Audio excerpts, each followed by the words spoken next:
So the topic before us is about spiritual transformation in solitude during this unique phase in Ramadan 2020. But before I go into the topic, I just want to explain a little bit about this term spiritual, because it's a term which is used in contemporary vocabulary. But what does it mean from a Quranic perspective?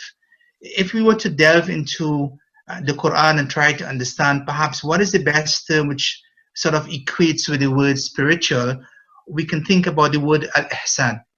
And if you think about what the Prophet Muhammad sallallahu alaihi wasallam spoke about when he spoke about al-ihsan, he said, al-ihsan ka'annaka tara fa in lam takun tara fa innahu yara.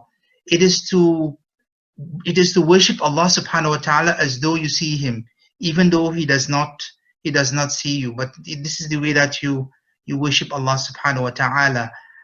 But al-ihsan is something also which it is something which it's not just about trying to worship Allah subhanahu wa ta'ala only matters or the matters of the soul. But when we think about the usage of the term al-ihsan as far as Islam is concerned, it deals with everything. So you have to be best at everything. You have to be able to connect with Allah in one hand. At the same time, ihsan is also excellence in all that you do. Inna Allah kataba al-ihsan ala kulli shay. That Allah subhanahu wa ta'ala has, He has written al-ihsan in every single thing, in every single aspect of our life. The month of Ramadan is truly a blessed month. And throughout this month, and we may have well heard already about all of the rewards which comes for the one who observes the fasting in this month of Ramadan. And you have things like the reward which comes for performance of ibadat. You have the untold rewards of those who are able to witness the night of Laylatul Qadr.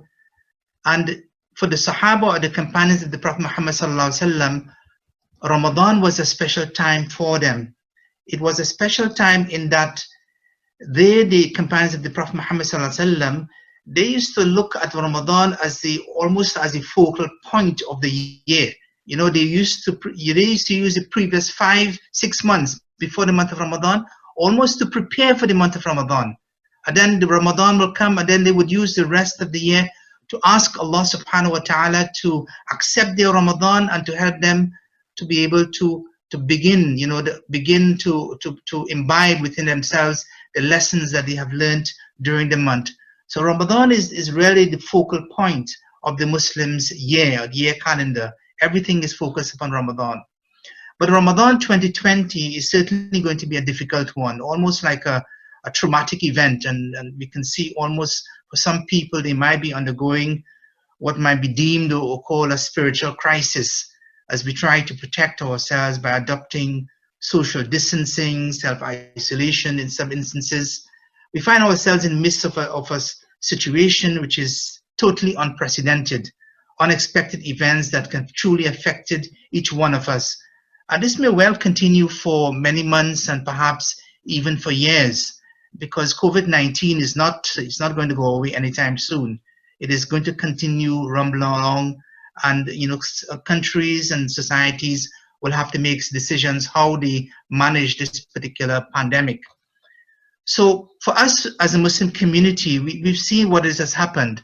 So far, the ability for us to perform congregational prayer has gone. We're no longer able to visit our mosque as we would like to. And even when it comes to things like burials, we know we have some safeguarding measures to be able to put into place. So for this month of Ramadan, if you think about it, there is no mosque, there is no congregational prayer, there will be no tarawih, there will be no community iftars. So then how can we survive? How can we survive and get some of these spiritual rewards that come with the month of Ramadan? And for some people, it is difficult to contemplate a Ramadan without this. And this is where I want to come in, inshallah, because I believe that this Ramadan can be our best ever Ramadan. And I want to make that and place that as a challenge for each one of us, inshallah. You see, I think that uniqueness of 2020, of us living in isolation, of us being able to spend a lot more time with our families, brings with it a lot more opportunities. And these opportunities can be grasped by each one of us who is optimistic about living and about worshipping Allah subhanahu wa ta'ala. One of the character traits that the Prophet Muhammad sallallahu alaihi wasallam loved was a character trait called tafa'ul. And tafa'ul can be translated as optimism. It's about he was always optimistic. It didn't matter the situation. It didn't matter even when he met people who were in their deathbeds, who were critically ill. What he was concerned about and what he wanted to see coming from them was this tafa'ul, this optimism about their own condition and about their meeting with Allah subhanahu wa ta'ala. And I believe and have confidence that you and I, together, inshallah, we can make this Ramadan the best Ramadan ever, inshallah. And I want to just take you back to the lives of the companions of the Prophet Muhammad sallallahu alaihi wasallam, those who lived in Mecca. When we look at the early Muslims of Mecca, we would notice a number of things. You know, they were amongst the best generation that ever dawned or ever walked upon this earth. But yet they lived and barely survived under great psychological and physical persecution and torture while they were there in Mecca. They did not have mosques at their disposals as we do. They were not able to pray openly in public, mostly confined to homes in private. They were unable to interact freely as we can with other members of the community. They could practice the Islam. They could not practice the Islam in public as we can do. The fast that they did was not compulsory, and it was not, as organized as it was for us during the month of Ramadan. It was optional. Some of them did fast because fasting only became something which was obligatory at the beginning of the second year after the Hijrah. So almost after 14, 15 years of prophethood, then the obligation for fasting came. And this was just before the Battle of Badr. So yet, they were the best of generations, and they didn't have all of these things. And therefore, the question is that, do we really need some of the things that we think that we need to be able to maximize the use and the benefits that comes from the month of Ramadan?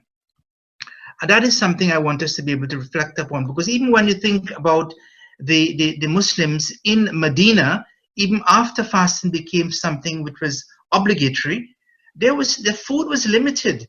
There was no lavish parties as we would want to have. They lived on simple, meager means, simple food, water, dates. There was no collective Taraweeh prayer that was only institutionalized later in the time of Umar ibn Khattab. There was no air-conditioned, carpeted mosque for them to be able to attend. So the question what I'm trying to get to is this. How then were they able to achieve as much as they did during the month of Ramadan, and beyond that in their lives and in their connection with Allah subhanahu wa ta'ala and in their spiritual transformation? That ihsan becomes something that was reflected in their lives and in their personalities. And there are a couple of things I want to draw to your attention. And the first thing I want to draw to your attention about something called mindset. What was their mindset like? I believe mindset is important. And if we were to think about some of the research work which has been done by the Stanford University psychologist, Carol Dweck, they possess something which was known as a growth mindset. Now, just to go into a little bit about mindset, Carol Dweck describes mindset as in a view of some of the qualities and characteristics that you have. Things which they come from and whether they can change. Things that you can change within you, whether it belongs to what we would call the conscious or the subconscious. Your mindset strongly affects what you want and whether you will succeed in getting it. And for most things in life, we notice that's the case. If the mindset is right, inshallah, you will be able to achieve the things that you set out. But if you don't have the right mindset, you may be talented, you may have all of the requisite skills required, but if your mindset is not right, you may not be able to achieve it. And she goes on to talk about two different types of mindset. One is that of a fixed mindset, and another type of that is of a growth mindset. And she says about a fixed mindset, individuals with a fixed mindset believe that their qualities are set in stone. In other words, This is the way it's been done. This is all that can be achieved, and that's it. What you see is what you get. Basically, God has made me like this, and that's the way I'm going to be. It's not going to change. It's not going to be any different. Whereas a growth mindset represents an individual who believe that with the efforts of training, with the efforts of putting extra energy into it, with being focused and directed, they can change the situation and they can change their life. And I want to be able to look at the idea of growth mindset in the connection of Ramadan. Now, if you think about what Ramadan is really the opportunity for each one of us, coming from all these different islands, each one of us to be able to life reset. It's almost like a life reset button. What do I mean by that? We may have done all sorts of things during the year. We may not have the type of relationship with Allah subhanahu wa ta'ala that we would like. But Ramadan, in a sense, affords us that opportunity. Seeing and it entices us through the community spirit, but more so with all of the rewards, how Allah subhanahu wa ta'ala is reaching out to us, with all of the hadith, with all of the reminders that we hear, to be able, in a sense, to gravitate to Allah subhanahu wa ta'ala, to tell ourselves, Ya Allah, I'm coming before you. Ya Allah, I'm not, just take me, and I want to be with you, and I want to be able to change my life. And it affords us that opportunity. Allah subhanahu wa ta'ala cares little about what we have done in the past. Allah subhanahu wa ta'ala is more concerned about what we are presenting to him, what we want to get out of him, the type of relationship that we want to build with him. The second thing is about Ramadan is that Ramadan and fasting in the month of Ramadan is a means towards an end. And this is important in the context of mindset. If you believe that Taraweeh, for instance, is an essential factor in Ramadan, that you can't enjoy, sort of benefit as much from Ramadan without Taraweeh or without going to the mosque, as the case may be, what you may well find, you will not achieve what you want to be able to achieve. If you think about Ramadan and fasting, it is a means. And Brother Tariq just told us that the idea behind Ramadan is to be able to develop that quality of taqwa, which is a sense of consciousness of Allah subhanahu wa ta'ala. It helps us to be able to develop a working relationship with Allah subhanahu wa ta'ala.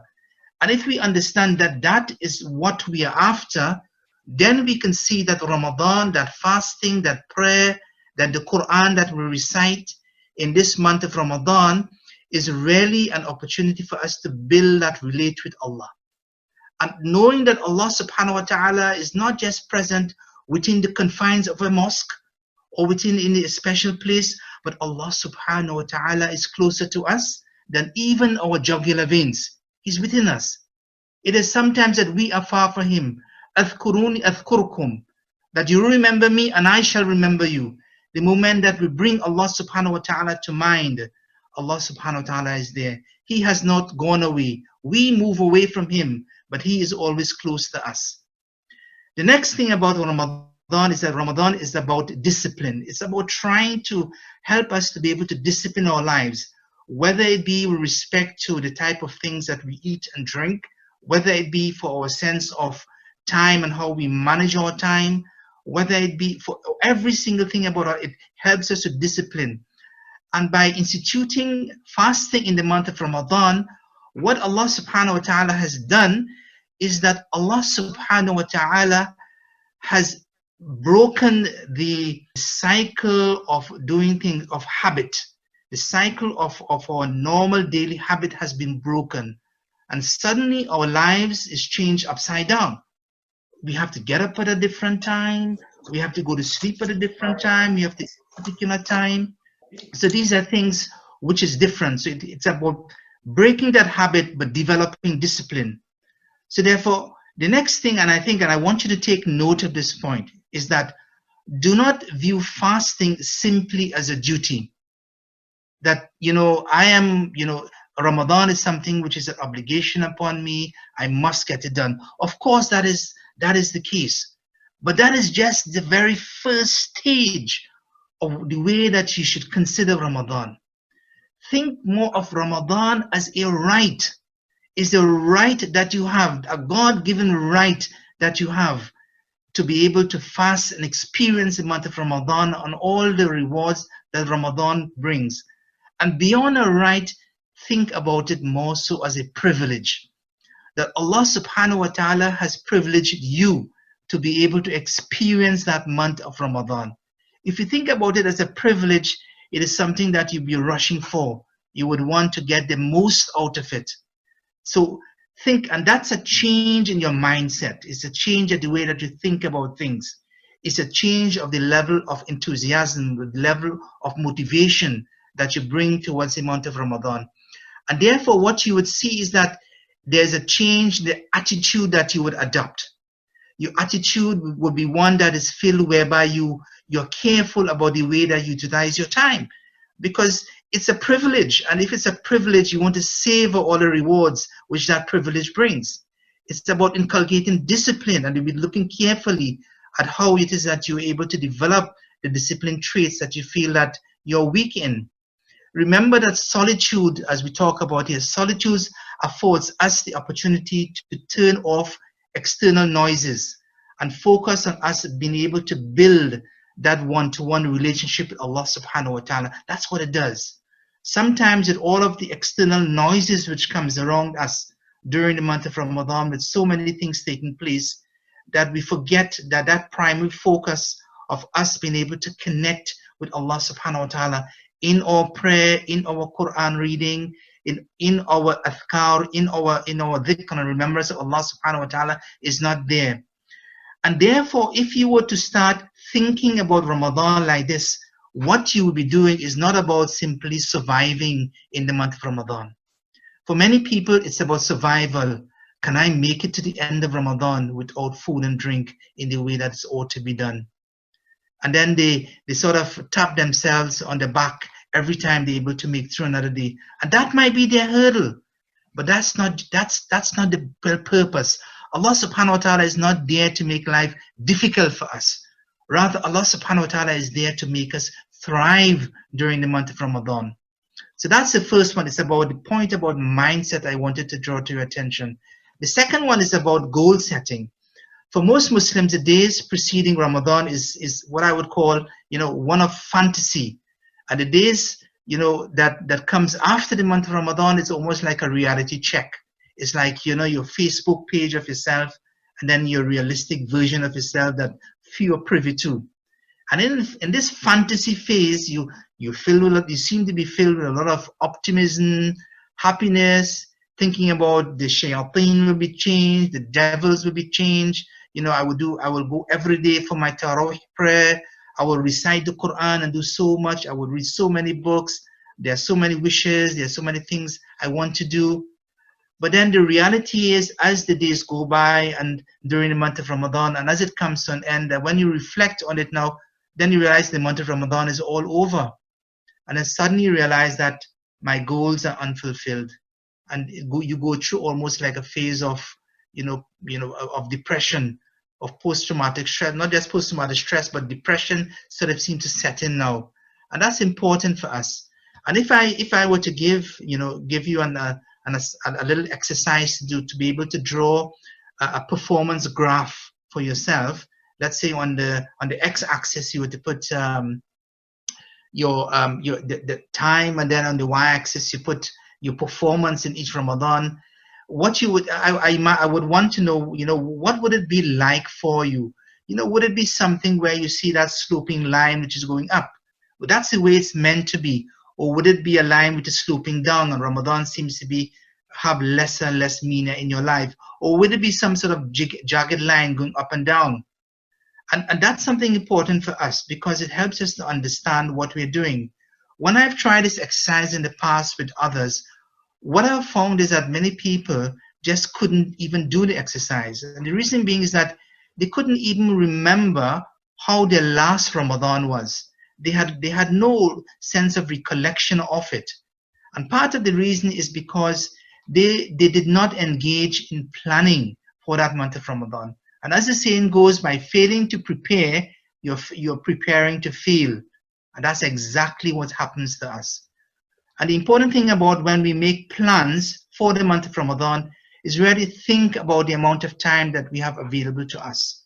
It's not so much about the quantity of things that you do, but rather it is about the quality of things that you do. And therefore think about making your goals things which are realistic. And the next step, on which is the most important thing about goal setting, is that of trying to write things down. Goals that are not written are just merely wishes. As you begin to formulate your goals, then reflect upon your past experiences, what you can bring to your fore. What went well and why? What was I not able to do and why was I not able to do it? Can I make amends for this forthcoming Ramadan? So in a sense, have a clear goal setting model before you, clear objectives, clear action items, and clear outcomes, because you need to be able to reflect at the end of the month of Ramadan how it is that you performed. So if you were to take these two things, this idea of mindset, this idea of goal setting, this idea of reflection, I want us to be able to focus upon a few things during this month of Ramadan. And these are the things. The first thing is that of the way that we manage our time, the way that we set our day. Very often we know that we have to get up in the morning at a particular time because we have to eat something in the morning, and we know the time that we are going to end our fast in the evening. So that gives us already begins to give us a sense of how it is that we're going to be consuming food during the course of the day. And beyond that, then we fit our prayer in that. So now you have the prayer which sort of is punctuated during the course of the day, and then you have the eating time, the morning meal, and then the evening meal. And therefore, what Allah subhanahu wa ta'ala is helping us to do by instituting fasting, He's helping us to be able to manage the way we look at our time. And what I want you to do next is then to be able to populate the rest of the things that you do between this time. And then every time you have to stop and pray, or you have to stop and eat, then you begin to reflect, how have I spent the preceding period of time between one prayer and the next prayer? And that helps us in sense to sharpen the way that we look at our time. The next thing is that to be able to survive and function and thrive during the month of Ramadan, we need to have the strength and the energy which is required.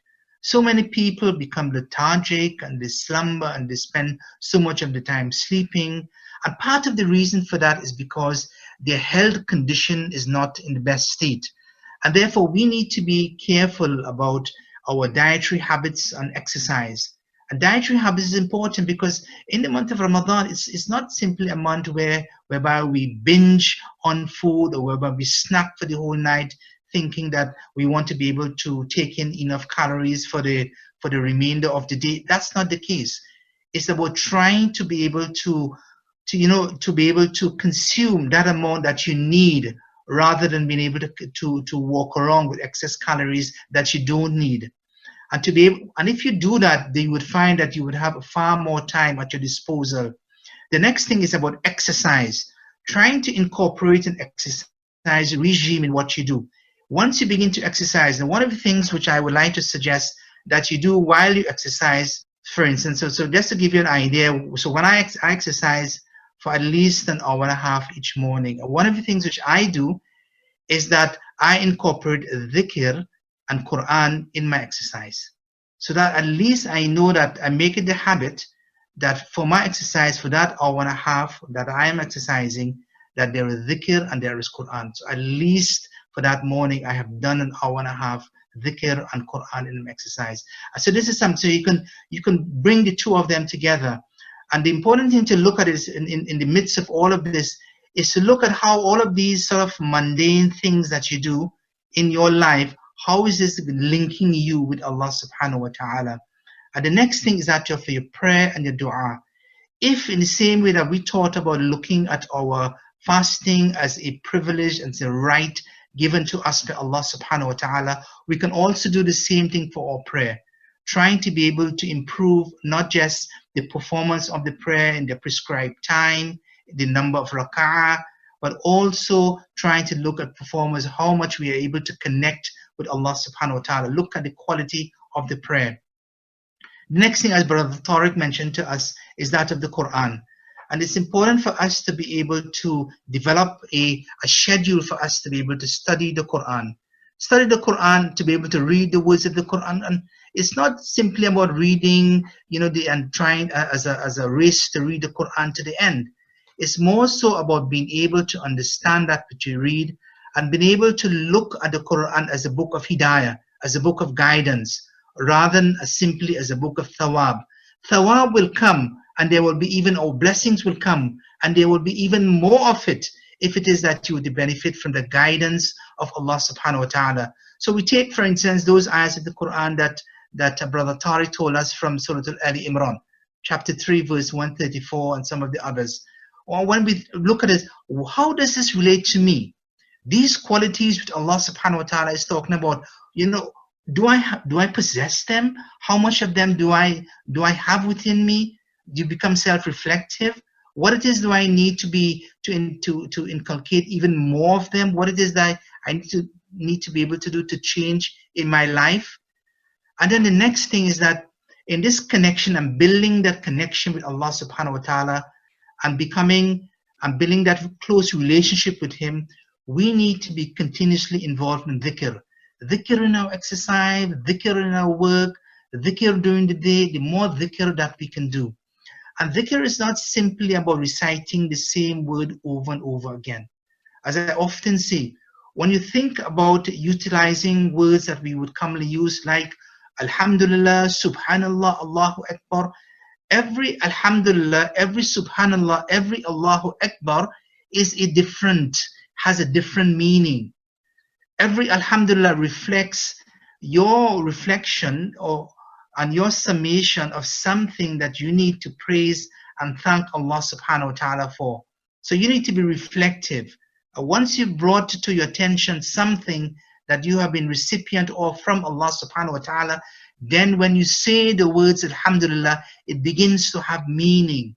When you look at the creation of Allah subhanahu wa ta'ala and you see the level of perfection that is there within ourselves and in the world in front of us, then when we say the words Subhanallah, it has great meaning. It means something to us.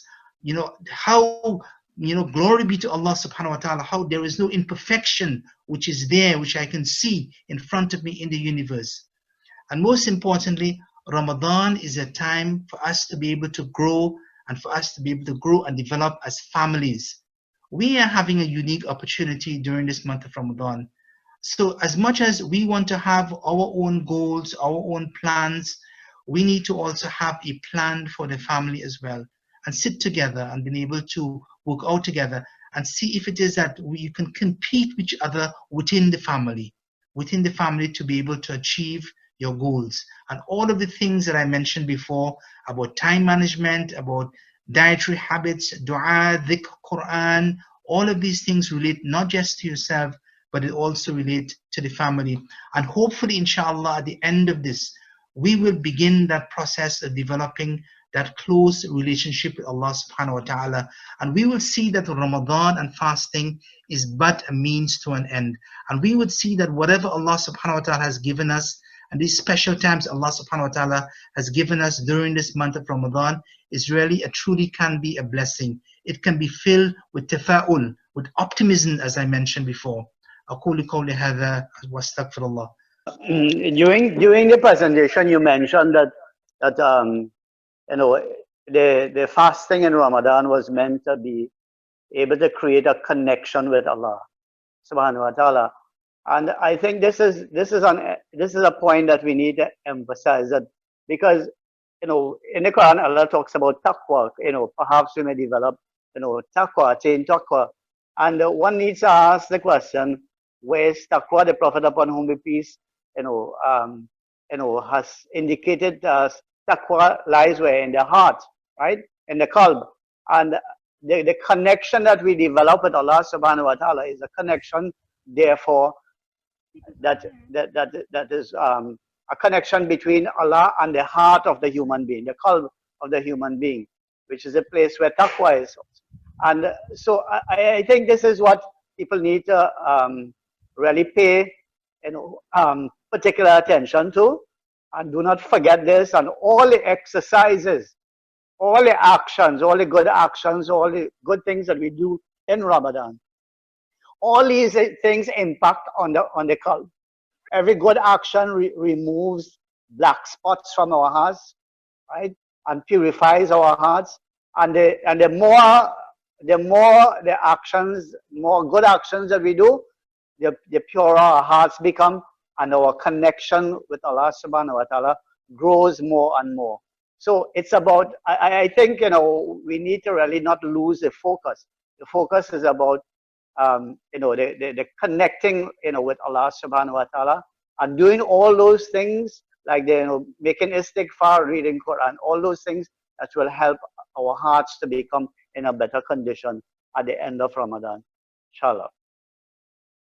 And I think it's about, just to emphasize that point, it's almost about asking yourself every day and at every moment and at every prayer, am I closer to Allah subhanahu wa ta'ala? And if not, what's the obstacle? What's stopping me? And try and remove that obstacle, because you are the ones who are placing obstacle before you and Allah. Allah subhanahu wa ta'ala is open, He's ready, He's in open arms waiting to receive you. The other thing is that the other question we have here is that Chantel has asked about, can we follow Taraweeh Salah online or via the TV screen? No, you can't. So Taraweeh Salah or Tahajjud prayer, you need to be able, it's about empowerment of yourself. It's about you, whatever little that you know. Maybe you only know 2 surahs of the Quran. Maybe you just know Surah Al-Ikhlas and Surah Al-Nas, that's all, or Surah Al-Asr. That's the only thing that you know of Quran. Then use that in your prayer. Use that to your advantage. Use that to be able to connect with Allah subhanahu wa ta'ala. It's about building that relate to Allah subhanahu wa ta'ala. Building that one-to-one. In Islam, one of the remarkable things about our faith is that we do not have any sense of priesthood or any intermediaries between ourselves and Allah subhanahu wa ta'ala. That's not the way our faith is. Our faith and what Allah subhanahu wa ta'ala wants from us in Tawheed, in that sense of oneness of Him, is to be able to reach out to Him directly without any intermediaries. We have that opportunity to do so in our prayer. We have that opportunities when we read the Quran. We listen to the words directly from Allah subhanahu wa ta'ala, from our lips to our ear, directly from Allah subhanahu wa ta'ala. So change that mindset that you need something else. Go back to the Quran. Develop that person relate with the Quran. Develop that person relate with your prayer. Sure, sit and listen. You can listen to Quran being recited live on the Quran and savor and experience and the pleasure of this beautiful Quran, reciting the Quran. But it is not just about the beauty of the voice. What is more important is about the taqwa which emanates from the voice. And for somebody who is filled with ikhlas, with that sense of sincerity, when it is that they are able to recite and they give Allah subhanahu wa ta'ala whatever it is that they can do, and then they raise their hands and say, Ya Allah, I bring before you, this is what I know. I bring before you my sincerity. This is what Allah subhanahu wa ta'ala wants. With our children, the most important thing about developing a relationship with our children is to be able to develop love. Love is the most important thing. When Allah subhanahu wa ta'ala addresses Himself in the Quran, that's the very first thing that He says about Him. That I am the one who is loving, I am the one who is gracious, I am the one who is merciful. And those words that we recite when we say, Ar-Rahman Ar-Rahim, Bismillahir Rahman Ar-Rahim, in the name of God, the one who is the most gracious, the one who is the most merciful, the one who is beneficent. The root meaning of these words, Rahman or Rahima, has to do with love, has to do with love that we show to, that Allah subhanahu wa ta'ala is showing to us. And Allah subhanahu wa ta'ala, in a sense, telling us that we need to be able to show that to our children. And the next thing about it is that do not overburden them, especially the younger the children are. What you want to be able to inspire within them is love for the things that they have to do. Do not ever make it burdensome, and always to be able to thank them and to be able to give them gifts for things that they have done. That's the most important thing. Teach them a little bit at a time. And the best way to teach them is for them to do it with you. So be able to pray with you, to be able to, get up. If it is that they can't get up and they want to get up and you're saying, no, you can't. Well, if they want to get up and they want to eat something, let them do it, because that's what they want to do. And the more that you can develop slowly this type of connection with Islam and with Allah subhanahu wa ta'ala, the things that we have to do, the better it is, inshallah. Inshallah, they will be able to make that connection with Allah subhanahu wa ta'ala. But what our children need more than anything else, they need an example. They do not just want to be told, but rather they want to see. And the more that they can see the way that we behave, the way that we develop our faith, the way that we are also reading, instead of just saying that, you go and read the Quran, but we are not doing the same. So it's important that we also develop this type of relationship whereby we take the lead and we show and we lead by example, inshallah. Simple answer to that is no. And the reason for that is because Taraweeh, to start with, is something which is optional. Taraweeh is something to be an optional prayer that it's an additional prayer for you to make additional contact and build your relationship with Allah subhanahu wa ta'ala, and to utilize the words of Allah subhanahu wa ta'ala. And that's important for us to be able to do. It's not just simply about praying behind someone or listening to somebody else. Sometimes the best voice that we can listen to is actually our own, voices, and actually the words that we say as they come through and as we reflect upon the meaning. And you know what this allows as well? This allows us that if it is that you want to perform extra rak'ah of salah, and you can do that, and the best time for the prayer after Isha, the best prayer that can be performed after Isha is the prayer of tahajjud. In fact, Taraweeh, in a sense, is almost, it's not exactly tahajjud, but it's a form of additional prayer at the end. A tahajjud prayer is probably the best prayer that you can perform.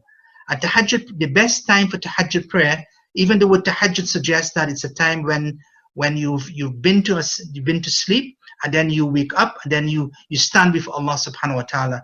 And the reason why I do that, because in one of the hadith of Rasul sallallahu alaihi wasallam, he tells us that in the last 1/3 of the night, Allah subhanahu wa ta'ala descends to the lowest heavens.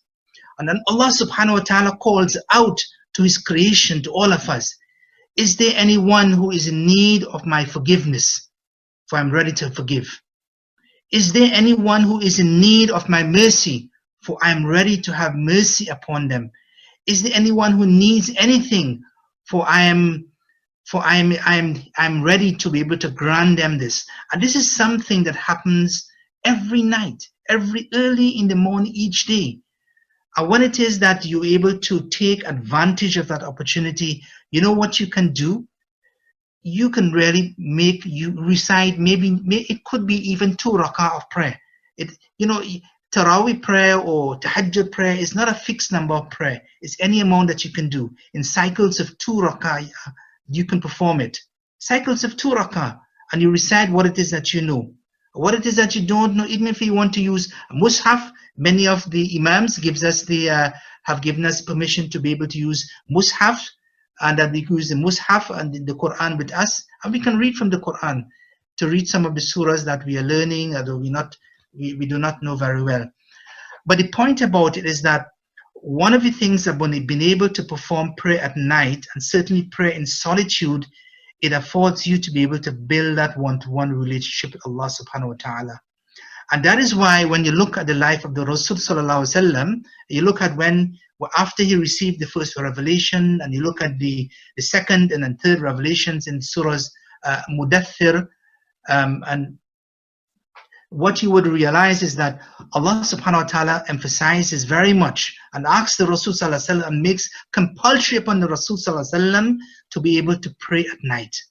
Because praying at night, being able to build his resolve, build his resilience, build his connection with Allah subhanahu wa ta'ala. So when he is faced with difficulties,